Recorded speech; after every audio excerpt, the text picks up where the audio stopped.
Hello everyone, welcome to our YouTube channel for Stitch and Shallow Company. Today we're going to be doing a DIY halter bikini top. The pattern is going to be for the Willow top. You're going to be needing swimwear fabric, 1/4-inch rubber elastic.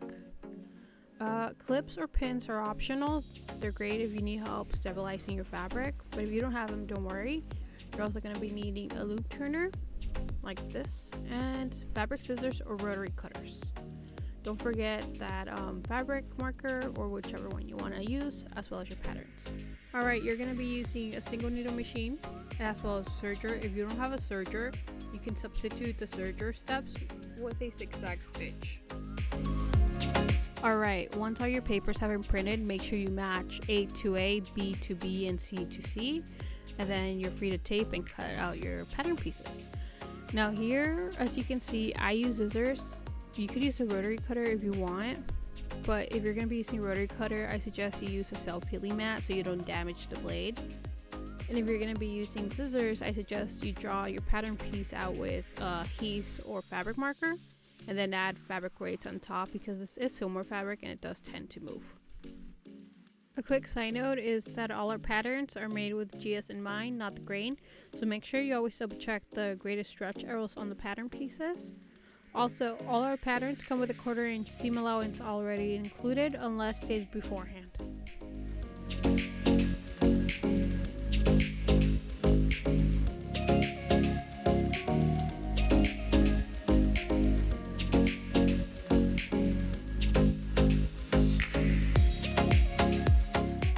As you can see, when it comes to cutting straps, I would suggest you use a clear acrylic ruler just so that you're able to see that you're able to make sure everything lines up at the bottom. Also for these straps, you're able to leave the end flat, like a straight stitch like this right here, so you just sew it straight across for the ending, or you can go ahead and grab your scissors and cut a diagonal line so it ends at a sharp point at the end like this. I don't know if you can see it. Oh, there we go. But yeah. Alright, you should have 2 strap pieces, 2 pairs for the back, as well as a pair for the bow. The bow is optional, you don't have to use it. I like using the bow, but yeah. And then you should also have 2 of the front pieces. Alright, first sewing thing you're going to be doing is you're going to grab the bow, make sure they're face to face, and you're going to single needle stitch it all around as you can see where I'm pointing. Make sure you leave a 1-inch hole right there in the middle. I am going to be serging the bow just because I like to make my life miserable, and just trust me when I say make sure you use a single needle stitch, because as you can see right here, I'm kind of struggling because of the curve of the bow. So yeah, make sure you use a single needle. Do not use an overlock like I did. You can if you want to, but you get it.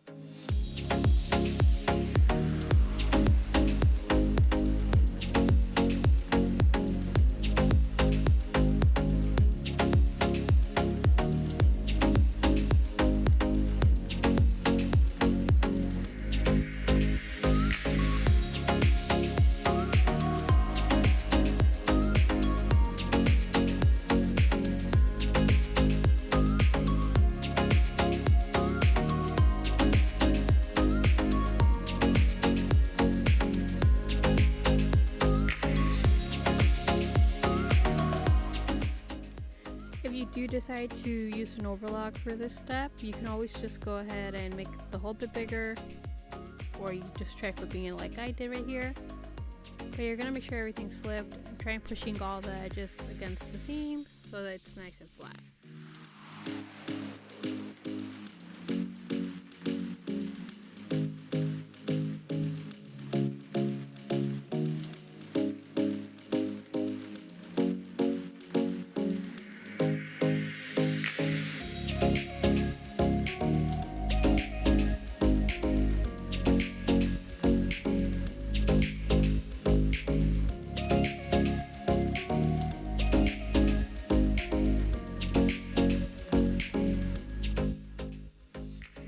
Alright, once all that is done, you're going to go ahead and grab one of the front pieces and one pair of the back pieces and put them here like this, face to face.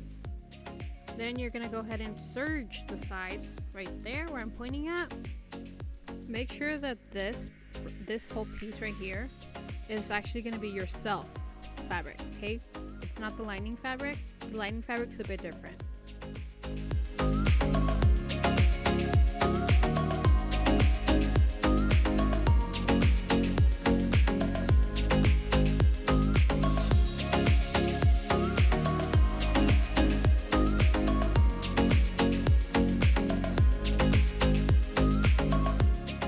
And here is how those sides should look.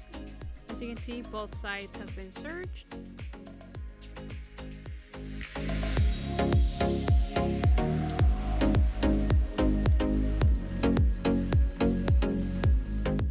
Once the self is done, you're going to be doing the lining, which is this one. As you can see, first you're going to serge one side fully closed.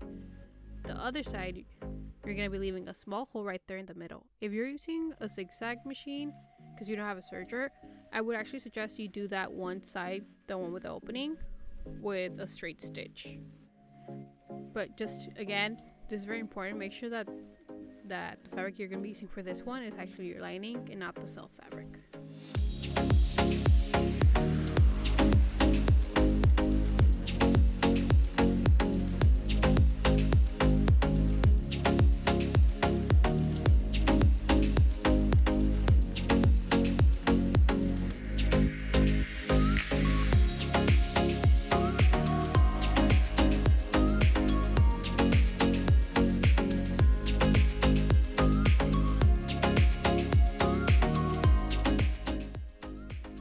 As you can see here, I serged the side and the hole is non-existent, so I'm actually gonna go ahead and take some stitches out.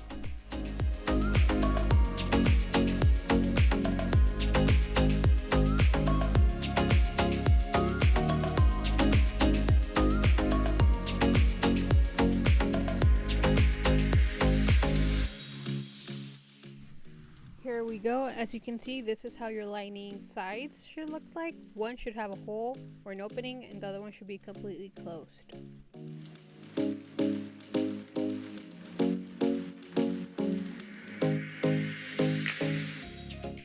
Since we're currently using our serger, we're going to go ahead and do our straps right now as well. You're going to fold it so it's face to face, and you're going to serge or zigzag stitch all the way across the top.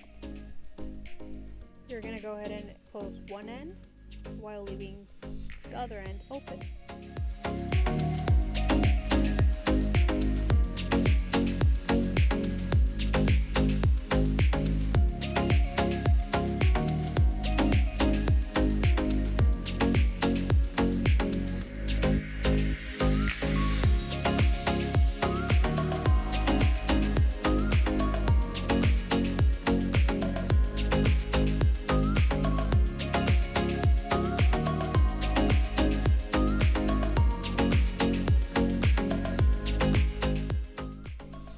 Once you're done serging your strap, you're gonna grab your top pieces and put them face to face.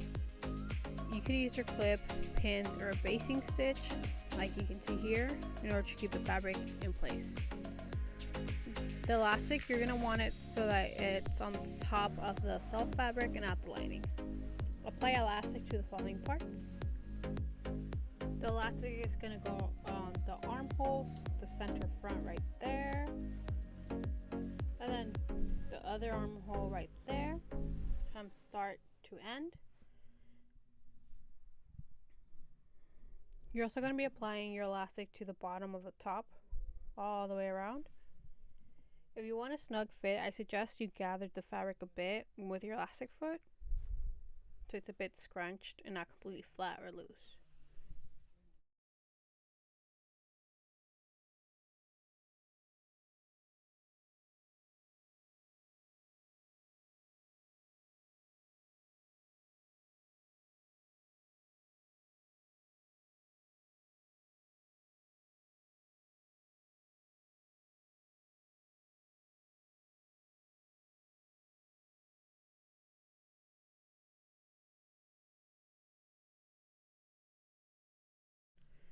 Okay, here is the recap of the front piece.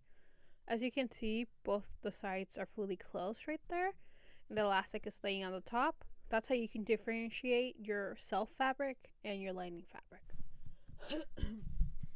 Make sure that the bottom right there, as you can see, it's a bit gathered. It's not just flat. You can see it's gathered because of the small waves. Now we're going to be flipping the ties inside out. If you have the loop turner, I suggest you use it. I misplaced my loop turner, so I had to do it by hand.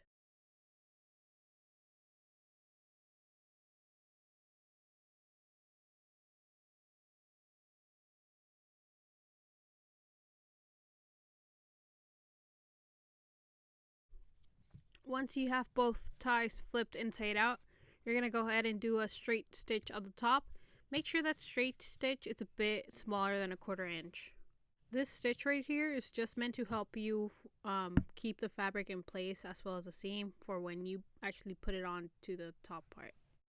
Now for this, we're going to be inserting the loop turner in through there, and it's going to be taken out through that hole. So you're going to go ahead and hook the strap onto the loop turner, and then you're going to pull out the loop turner so that the strap is right there. Make sure you pin or clip that strap into place just so it doesn't move.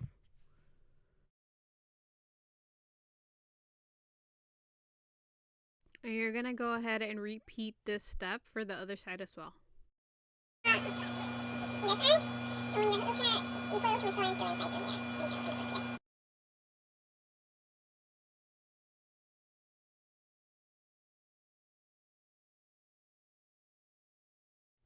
Alright, once both straps have been placed, pinned or clipped into place, we're going to go ahead and straight stitch across.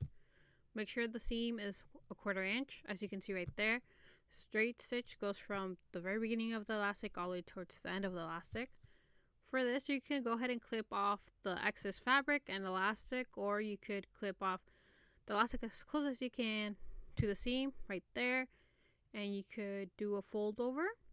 I personally like doing the fold over because it gives you a cleaner, crisper finish. Here I'm going to be showing you what the fold over looks. You basically flip the elastic so that it's on the other side, and you tack it like right there. As you can see, it's folded over and it's tacked into place. The fold over is completely optional. You don't have to. You could just go ahead and clip off the excess fabric. By clip, I mean cut. Once that's done, you're going to go ahead and flip the piece inside out using that opening on the lining, as you can see right there. Be careful so that you don't break the stitch or make the hole any bigger. Then on the ends right there, you're going to serge them on both ends. Once they've been serged, you're going to go ahead and stitch them into place by flipping them inside towards the lining. The amount for the flipping over is 1 inch, by the way.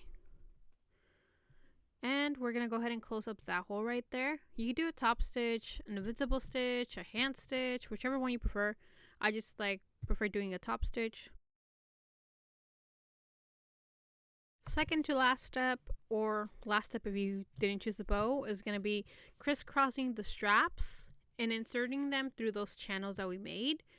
This style, it's important that you do crisscrossing because the pattern was made so that they'd be crisscrossed. If you leave them straight down, it might look a bit weird, so just keep that in mind. And if you did the bow, this is where you just add it. You tie it in.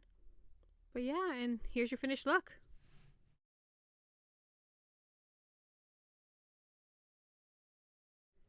Thank you so much for watching this YouTube video. I hope you guys enjoyed it. Please don't forget to like and follow. We're also on Instagram at stitchxshyloco. If you want to go ahead and follow us, and we would love to see what you guys made with the fabric that you used. So make sure you tag us so we could see your finished bikinis. Thank you.